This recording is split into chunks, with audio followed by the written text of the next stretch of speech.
তাহলে কি মন্ত্রীর বাইরেও কারো পাওয়ারফুল লোক আছে বোঝা দিয়েছে, যারা মন্ত্রীর চাইতেও ক্ষমতা রাখে। 91 সালে বিএনপি যখন সরকার গঠন করতে পারছিলেন না, সরকার গঠন করার মতো আসন পাননি, তখন জামাত নিঃস্বার্থভাবে বিএনপিকে সরকার গঠনের সমর্থন দিয়েছে। বহু লোক বিএনপিতে আছে যারা রাষ্ট্রপতি হওয়ার মতো লোক, কিন্তু এরকম একজন বিতর্কিত ব্যক্তিকে কেন রাষ্ট্রপতি রাখছে এটা বিএনপি ভালো বলতে পারবেন। যে সকল অভিজ্ঞ কর্মকর্তারা ফেসিবাদের আমলে ওএসডি হয়েছিল, আবার এখনও তাদেরকে ওএসডি করা হচ্ছে, কিন্তু আমরা লক্ষ্য করছি ফেসিবাদের দোসর যারা, তারা কিন্তু অন্তর্বর্তীকালীন সরকারের সময় তারা বহাল ছিল। আমরা তখনও বলেছি, এখনও বহাল আছে। উল্লাপাড়া সলঙ্গার সর্বস্তরের জনগণকে, মাননীয় স্পিকার, আমি শুরুতেই শ্রদ্ধার সাথে স্মরণ করছি মুক্তিযুদ্ধে যারা জীবন দিয়েছেন এবং বাংলাদেশে বিভিন্ন সময়ে যারা দেশকে মুক্ত রাখার জন্য, দেশের মানুষের অধিকার প্রতিষ্ঠার জন্য জীবন দিয়েছে। সবশেষে জুলাই গণ অভ্যুত্থানে যারা জীবন দিয়েছেন সেই সকল বীর শহীদদেরকে আমি শ্রদ্ধার সাথে স্মরণ করছি। মুক্তিযুদ্ধে যারা জীবন দিয়েছেন তাদের জন্য এজন্যই আমি স্মরণ করি, তারা আমাদেরকে একটা স্বাধীন বাংলাদেশ, নতুন বাংলাদেশ দিয়েছে। আর জুলাই বিপ্লবে, জুলাই অভ্যুত্থানে যারা জীবন দিয়েছেন তাদেরকে আমি শ্রদ্ধার সাথে এজন্যই স্মরণ করি, তাদের এই গণ অভ্যুত্থানের কারণেই আমরা এই পার্লামেন্টে আসার সুযোগ পেয়েছি, পার্লামেন্ট বসেছে এবং আমরা এমপি হওয়ার সুযোগ পেয়েছি। মাননীয় স্পিকার, আমি শুরুতেই রাষ্ট্রপতির ভাষণের উপরে ধন্যবাদ দিতে পারছি না, এই কারণেই যে রাষ্ট্রপতি গত গণহত্যার সাথে সরাসরি জড়িত, উনি শেখ হাসিনার কোনো কাজকেই অপছন্দও করেন নাই, নিষেধও করেন নাই, বরং তার সকল কাজকে তিনি নির্বিঘ্নে সহযোগিতা করে গিয়েছেন। কাজেই এরকম একজন গণহত্যাকারী ব্যক্তিরকে আমরা ধন্যবাদ জানাইতে পারি না। এই চপ্পু সাহেবের মধ্যে কি মধু আছে আমি জানি না। সাবেক প্রধানমন্ত্রী, বিরোধী দলীয় নেত্রীর বিরুদ্ধে যে মামলা হয়েছিল, যেটা শেখ হাসিনা পদত্যাগের আগ পর্যন্ত বলে গেছেন এতিমের টাকার কথা, এই মামলার তদন্ত কমিশনার ছিলেন হলো চপ্পু সাহেব, তখন দুর্নীতি দমন কমিশনের।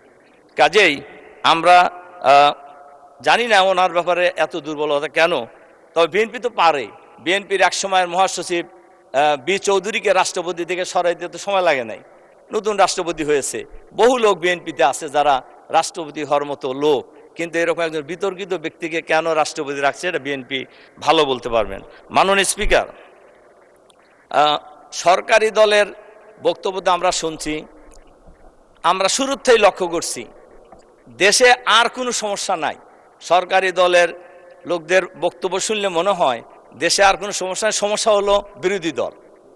এবং উঠার পর থেকেই দেখি বিরোধী দলের ব্যাপারে, বিরোধী দলের বিরুদ্ধে বিভিন্ন কথা বলা হচ্ছে। আমাদের নেতা আজহারুল ইসলাম সাহেব আগে বলে গেছেন, 91 সালে বিএনপি যখন সরকার গঠন করতে পারছিলেন না, সরকার গঠন করার মতো আসন পাননি, তখন জামাত নিঃস্বার্থভাবে বিএনপিকে সরকার গঠনের সমর্থন দিয়েছে। এটা কি বিএনপির কৃতজ্ঞতা স্বীকার করা উচিত নয়?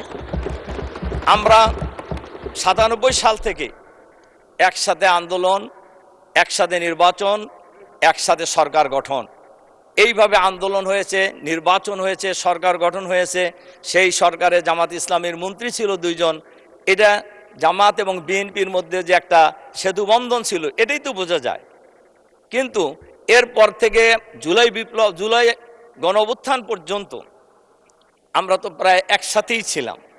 তখন তো কেউ সমস্যার কথা বলেন নাই। এবং বলা যায় এই স্বৈরাচারী আমলে এইখানে আমরা যারা আছি অনেকেই বলেছেন, আমাদের সরকারি দলের বন্ধুরা বলেছেন, আমাদের বিরোধী দলের বন্ধুরা বলেছেন যে আমরা এখানে জুলুম নির্যাতনের শিকার হই নাই, এরকম লোকের সংখ্যা খুবই কম পাওয়া যাবে। যেমন আমি এবং আমার পরিবার ফেসিবাদের আমলে জুলুম নির্যাতনের শিকার হয়েছি। আমাকে 2 পায়ে লোহার বেড়ি, কোমরে লোহার বেড়ি, 2 হাতে হ্যান্ডকাপ পরিয়ে বিভিন্ন দেশের বিভিন্ন কারাগারে ঘুরানো হতো। এরপরে আমি প্রায় 45 দিন আমাকে রিমান্ডে রাখা হয়েছিল। এরপরে আমার বড় ছেলে, তখন 16 সালের কথা, এসএসসি পরীক্ষার হল থেকে নিয়ে তাকে গুম করে দেওয়া হয়েছিল, তার দুইটা চোখের রেটিনার পর্দা জুলুম নির্যাতন চালিয়ে ছিঁড়ে ফেলানো হয়েছে। তো এই জুলুম নির্যাতন শিকার তো আমরা সবাই হয়েছি, কিন্তু এত তাড়াতাড়ি এই নির্বাচনের পরেই আমরা জামাত এত খারাপ হয়ে গেলাম যে এখন বাংলাদেশে কোনো জিনিসপত্রের ঊর্ধ্বগতির কোনো কথা নাই, তেলের দাম বৃদ্ধি পাচ্ছে এ ব্যাপারে কোনো বক্তব্য নাই, আইন শৃঙ্খলা পরিস্থিতির মারাত্মক অবনতি হয়েছে সারা দেশে, এ ব্যাপারে সরকারি দলের কোনো বক্তব্য নাই, বক্তব্য হলো জামাত ইসলামী। মাননীয় স্পিকার, এজন্য আমি এরপরে যে কয়টা কথা আমি আপনাদেরকে বলতে চাই যে স্বৈরাচারী সরকার এখন আমরা সংসদে দেখছি অনেকেই অনেক বড় বড় কথা আমরা কিন্তু বলতেছি। ফ্যাসিবাদী সরকারের পতন তো 13 সালই হয়ে যাওয়ার কথা ছিল। তদানীন্তন বিরোধী দলীয় নেত্রী বেগম খালেদা জিয়া আমাদের সবার মনে থাকার কথা, এই সংসদে আমরা যারা আছি।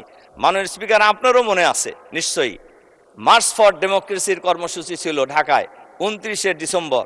এই খবর তো কারোরই অজানা কথা নয়, সবাই জেনেছি, মনে করতেন যে ওই দিনই সরকারের পতন হয়ে যাবে। 13 সাল, হ্যাঁ 13 সাল 29শে ডিসেম্বর ছিল এই প্রোগ্রাম। কিন্তু সেই নির্বাচন, সেই প্রোগ্রামে এই যে আমাদের মাননীয় মহাসচিব সাহেব এর সাক্ষী, আমরা মিটিং করেছি আগের দিন, যে মিটিংয়ে সর্বশেষ মিটিং যেটা হয়েছিল, আমাদের বিরোধী দলীয় নেতাও ছিলেন সেই মিটিংয়ে। এরপরে আমাদের যে মাননীয় মন্ত্রী, আমাদের পরিবেশ মন্ত্রীও ছিলেন, মহাসচিব তো ছিলেনই, গুলশানের একটা বাসায়, সেখানে ব্যাপক পরিকল্পনা নেওয়া হয়েছিল। সারা বাংলাদেশ থেকে লক্ষ লক্ষ লোক সেদিন ঢাকায় এসেছিলেন এবং ওই দিনই সবাই ধারণা করে নিয়েছিলেন আজকে সরকারের পতন হয়ে যাবে। কিন্তু আমরা দেখলাম 2 জনের ফোন ছাড়া সব ফোন বন্ধ, ম্যাডামের ফোন খোলা আর মহাসচিবের ফোন খোলা, উনি ছিলেন মাঠে আমাদের সাথে।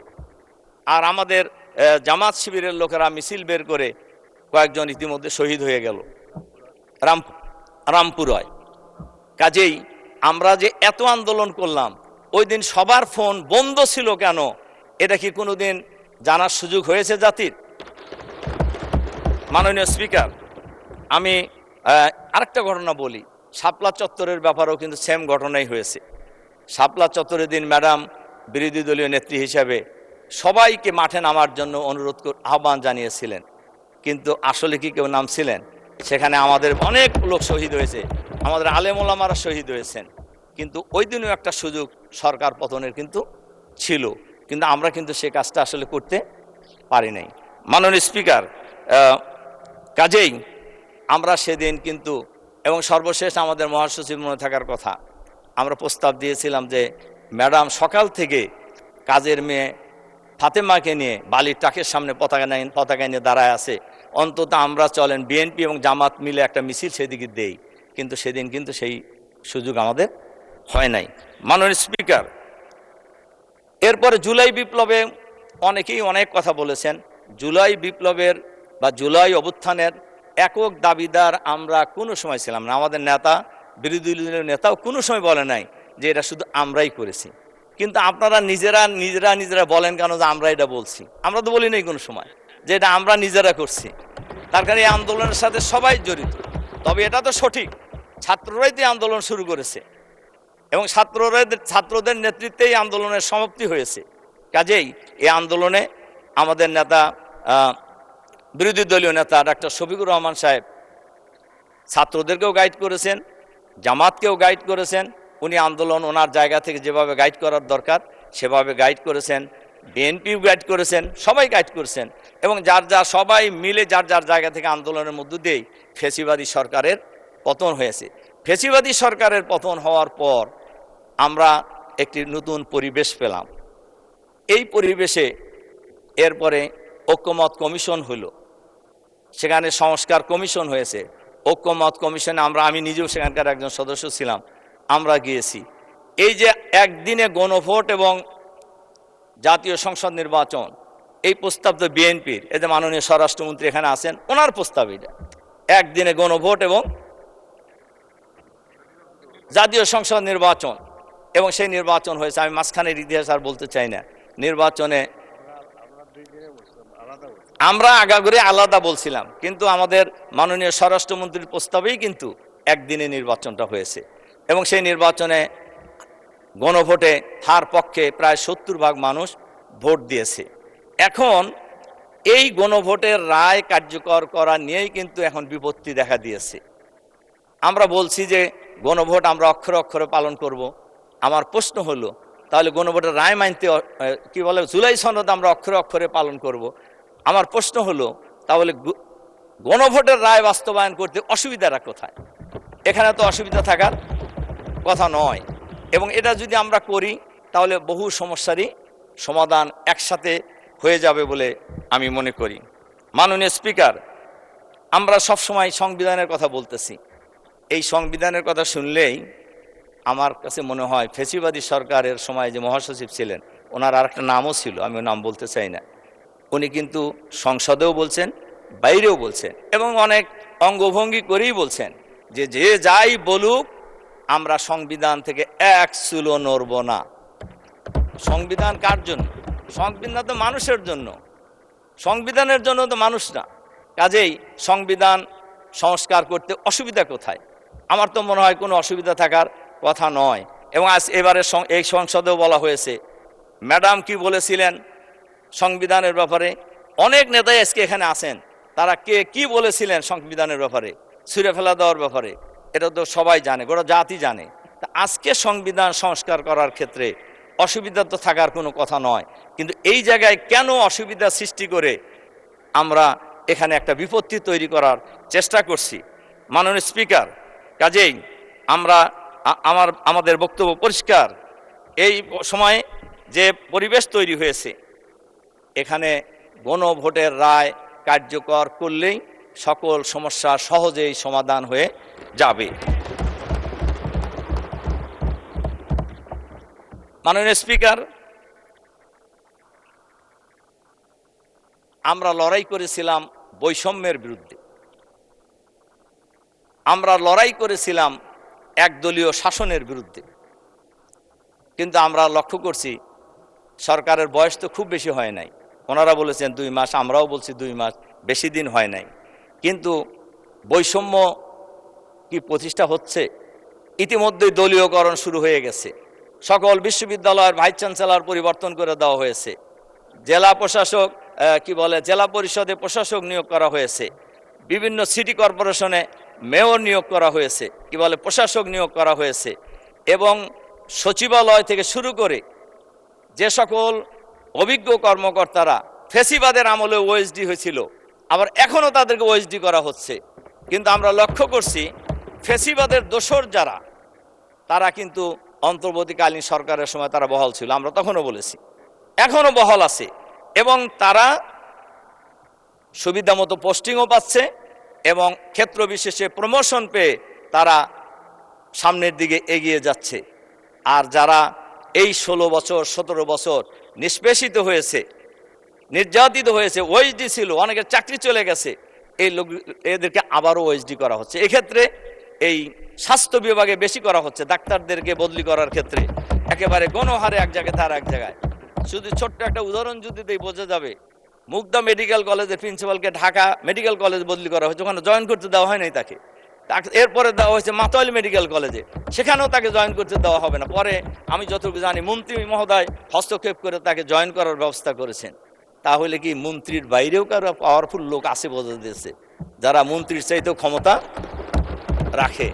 মাননীয় স্পিকার, এজন্য আমি সবশেষে আপনাদের মাননীয় স্পিকার, আসলে সব জায়গায় কিন্তু আওয়ামী স্টাইলে দেশ পরিচালনার একটা লক্ষণ দেখা যাচ্ছে, যেটা কারোর জন্যই, আমাদের জন্য ভালো নয়, দেশের জন্য ভালো নয়। একজন মন্ত্রী বলেছেন আমাদেরকে ট্রেনিং দেওয়ার জন্য, আমরা বুঝি না যে এই পার্লামেন্ট কিভাবে চলে। আমি সেই মাননীয় মন্ত্রীকে বলবো, আমাদের মাননীয় স্পিকারের মাধ্যমে আপনার নিজের চেহারাটাকে আয়নাতে দেখেন যে আপনারা কি করতেছেন আসলে। কাজেই বিরোধী দলকে সবক দেওয়ার চাইতে নিজেরা সবক গ্রহণ করা সবচেয়ে বুদ্ধিমানের কাজ। মাননীয় স্পিকার, সবশেষে আমি আমার নির্বাচনী এলাকার ব্যাপারে কয়েকটি কথা আমাকে বলতে চাই। আমি বিনীত অনুরোধ করব আমাকে কয়েক মিনিট সময় বাড়িয়ে দেবেন। মাননীয় স্পিকার, আমার নির্বাচনী এলাকা সিরাজগঞ্জ, উল্লাপাড়া, সলঙ্গা। আমার এখানে ভোটার প্রায় 5 লাখের কাছাকাছি, প্রায় 7 লক্ষ লোকের বসবাস। এইখানে এর মধ্যে একটি সলঙ্গা একটা এরিয়া আছে, যেটা বলা যায় উত্তরবঙ্গের প্রবেশদ্বার, এবং সবাই সে জায়গাটাও আমরা চিনি, যেহেতু উত্তরবঙ্গ যাইতে হলেই ওই এলাকার উপর দিয়ে যেতে হবে। সলঙ্গা এমন একটা জায়গা, ব্রিটিশ বিরোধী আন্দোলনের অন্যতম একটা সূতিকা। মাননীয় সদস্য 2 মিনিটের মধ্যে শেষ করেন। মাননীয় স্পিকার, আপনাকে ধন্যবাদ যে সময় 2 মিনিট বাড়ায় দিয়েছে। 5 মিনিট দিলে একটু ভালো হতো আর কি। মাননীয় সদস্য, মন্ত্রীরা 7 মিনিট 6 মিনিট করে বলেছে, আপনি 15 মিনিট অলরেডি বলেছেন, আরো 2 মিনিট অ্যাড করলাম, 17 মিনিট। মাননীয় স্পিকার, শেষ করেন 2 মিনিটে। তাই সলঙ্গা যেহেতু একটা খুবই পরিচিত এবং রাজনৈতিক সচেতন এলাকা, এখানে একটা আলাদা থানা হয়েছে। এই থানার এই এলাকায় একটা পৌরসভা হওয়ার জন্য আমি মাননীয় আমাদের মন্ত্রীকে অনুরোধ করব এই সলঙ্গাকে পৌরসভায় রূপান্তর করা এবং একটি নতুন পৌরসভা দেওয়া এবং পর্যায়ক্রমে এটাকে একটা উপজেলায় রূপান্তর করার জন্য আমি বিনীতভাবে অনুরোধ করছি। মাননীয় স্পিকার, এরপরে মাননীয় মন্ত্রীর কাছে আমি আরেকটা অনুরোধ জানাবো। আমার এলাকায় পৌরসভার সাথে লাগানো একটা নদী আছে, যে নদীকে রামকান্তপুর নদী বলা হয়। এখানে নদী পৌরসভার সাথে লাগানো, কিন্তু নদীর ওপারেই গ্রাম, পুরো একটা ইউনিয়ন, এবং এই ইউনিয়নের সাথে আমার সিরাজগঞ্জের আমাদের মাননীয় মন্ত্রী, খনিজ সম্পদ মন্ত্রী আছে, উনি জানেন, ওনার নির্বাচনী এলাকার লোকজনও এই নদী পার হয়ে যাতায়াত করে। যদি নদীতে ব্রিজ দিয়ে দেওয়া হয় তাহলে 1 মিনিটে পার হবে। ব্রিজ না হওয়ার কারণে 1 ঘন্টা লাগে খেওয়ার নৌকা পার হইতে। আর আপনার মাননীয় স্পিকার, আর যদি রাস্তা দিয়ে ঘুরে আসতে হয় তাহলে 20 কিলোমিটার ঘুরতে হয়। এজন্য আমি মাননীয় মন্ত্রীর কাছে অনুরোধ জানাবো এখানে অতি তাড়াতাড়ি একটি ব্রিজ নির্মাণ করার জন্য। মাননীয় স্পিকার, এর সাথে সাথে উল্লাপাড়া 4টি